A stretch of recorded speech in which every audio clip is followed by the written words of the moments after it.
অতিরিক্ত মোবাইল দেখলে কি বাচ্চার অটিজম হয় কিনা? এর উত্তর হচ্ছে না। যেহেতু এটি মস্তিষ্কের বিকাশজনিত সমস্যা, মায়ের গর্ভ থেকে শুরু করে জন্ম হওয়া পর্যন্ত এটা মোটামুটি নির্ধারিত। অটিজম বৈশিষ্ট্য সম্পন্ন শিশুর পিতামাতাকে আমরা বলি যে বাচ্চাকে যেন বেশি বেশি মোবাইল বা টিভি দেখতে দেওয়া না হয়। কেন?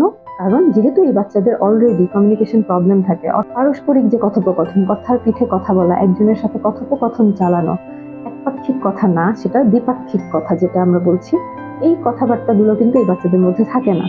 কাজেই সে যখন বেশি বেশি মোবাইল দেখবে বা টিভি দেখবে, তখন কিন্তু তার এই সমস্যাটা আরো বাড়বে। কারণ মোবাইল বা টিভি কিন্তু একটা ওয়ান ওয়ে কমিউনিকেশন। হচ্ছে মোবাইলে বা টিভির স্ক্রিনে দেখা যাচ্ছে যে বিভিন্ন চরিত্র তারা নিজেরা কথা বলছে, বাচ্চাটি সেটি কন্টিনিউয়াসলি দেখছে। এখানে কিন্তু বাচ্চার কথা বলার কোনো প্রয়োজন হচ্ছে। সে কারণে কি হয়, বাচ্চা কিন্তু আর এই কমিউনিকেশনটা শেখে না।